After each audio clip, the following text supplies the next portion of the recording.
AVM coaching centre Kotananduru మీ పిల్లల బంగారు భవిష్యత్తుకు భరోసా ఇచ్చే ఏకైక సంస్థ మన ఏవిఎం కోచింగ్ సెంటర్ కోటనందూరు. అతి త్వరలో న్యూ బ్యాచ్లు TET plus DSC, EAMCET, POLYCET, APRJC, Sainik, Navodaya. AVM coaching centre Kotananduru.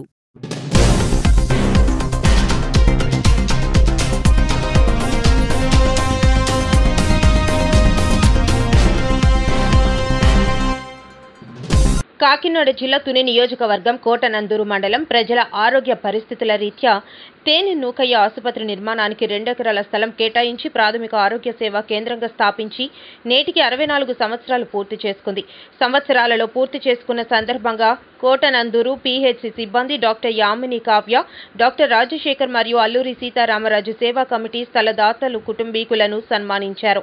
ఈ కార్యక్రమంలో స్థలదాతల మనువడు మాట్లాడుతూ, మా తాతగారు స్థలం ఇచ్చినప్పటి నుండి ప్రాథమిక ఆరోగ్య కేంద్రంగానే ఉంది తప్ప ఎటువంటి అభివృద్ధి జరగలేదని, ఒకప్పుడు కోటనందూరు రౌతులపూడి మండలాలు కలిసి ఉండేవని, కాలక్రమేణా జనాభా పెరిగిన రీత్యా రాతపూడి మండలం ఏర్పడి కొద్ది కాలంలోనే 30 పడకల ఆసుపత్రిగా అభివృద్ధి చెందింది. కానీ గత 64 సంవత్సరాలుగా గడిచిన ఇప్పటికీ కోటనందూరు ఆసుపత్రి ప్రాథమిక ఆరోగ్య కేంద్రంగానే ఉంది తప్ప 30 పడకల ఆసుపత్రిగా అభివృద్ధి చెందలేదు.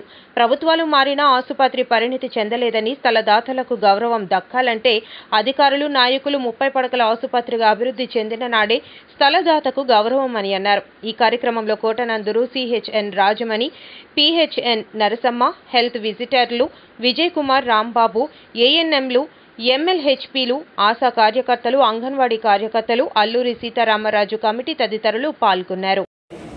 కోటనందూరు మాది అల్లూరి సీతారామరాజు సేవా కమిటీ మాది. కోటనందూరు ప్రాథమిక ఆరోగ్య కేంద్రం 1961లో ఏర్పాటు చేయడం జరిగింది. 1961 నుంచి 2025 వరకు కూడా అదే ప్రాథమిక ఆరోగ్య కేంద్రంగా పిహెచ్సిగా నిలకడపోయింది. 2002లో కోటనందూరు మండలంలో ఉన్న రౌతులపూడి అన్న గ్రామం 2002లో ఈడిపోయి మండలం ఏర్పడి పిహెచ్సి నుంచి 30 పడకల హాస్పిటల్ అయ్యింది. కానీ ఈ కోటనందూరు మండలం మాత్రం కోటనందూరు ప్రాథమిక ఆరోగ్య కేంద్రం మాత్రం అదే 6 పడకల హాస్పిటల్ కింద అయిపోయింది. దీన్ని ఎన్ని ప్రభుత్వాలు మారినా సరే మాత్రం ఎవరు పట్టించుకోవట్లేదు. ఇకనైనా సరే ప్రభుత్వాలు పట్టించుకుని ఈ కోటనందూరు ప్రాథమిక ఆరోగ్య కేంద్రాన్ని సిహెచ్గా మార్చి దాతలు వాళ్ళు మనోభావాలు దెబ్బతినకుండా వాళ్ళు ఇచ్చిన స్థలానికి విలువ వచ్చేలాగా ఈ సిహెచ్ చేసి ఈ కర్తవ్యాన్ని రాజకీయ నాయకులు తీసుకుంటారని మనస్ఫూర్తిగా కోరుకుంటున్నాం.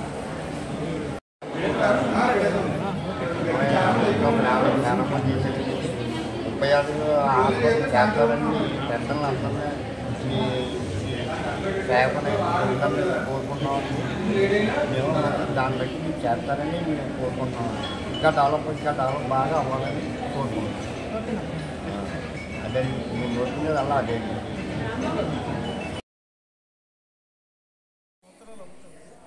ఈ హాస్పిటల్ ఇంకా పెద్ద డెవలప్ అవ్వాలి. ఎంతో మంది పేద పేరెంట్స్లు ఇచ్చిన తర్వాత ఇంకా హాస్పిటల్ సాగు పెద్ద చేయమని ప్రభుత్వాలుగా కుదురుతున్నాను. ఈ హాస్పిటల్ ఇంకా డెవలప్ పెద్ద చేయాలని ఇంకా చేస్తారని మనవారికి కోరుతున్నాను.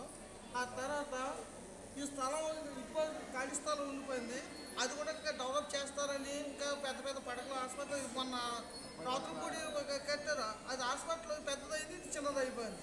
ఇంకా పెద్ద చేయాలని కోరుతున్నాను. గవర్నమెంట్కి విజ్ఞప్తి చేస్తున్నాను. ఇంకా ఏజెన్సీ నుంచి కూడా వస్తున్నారు ఎక్కడి నుంచో. ఇది మా తాతగారి పేరు నిలబెడుతున్నాం, మరి కోరుతున్నాం గవర్నమెంట్ తరఫున. 64 సంవత్సరాలు అయిందండి. ఇక్కడ ఉన్న ఇద్దరు ఈ స్థలదాత మనవాళ్ళండి. తేనె నూకయ్య గారు ఈ స్థలాన్ని అభివృద్ధి కోసం డొనేట్ చేశారంట. ఎంబీఎస్ హాస్పిటల్ పిహెచ్సి కట్టింది 1963లో. ఇంకా దీన్ని అభివృద్ధి చేసి సిహెచ్సి చేయాలని ప్రజలందరూ కోరుకుంటున్నారు. మేము కూడా పై డిపార్ట్మెంట్ హెడ్ అఫీషియల్స్కి చెప్పాము, ఇది సిహెచ్సి అవ్వాలని కోరుకుంటున్నాము. స్థలదాతలు అవి తాతగారు వాళ్ళు డొనేట్ చేసినందుకు థ్యాంక్ యూ. ఆ పుణ్యమంతా మీకు రావాలని కోరుకుంటున్నాను.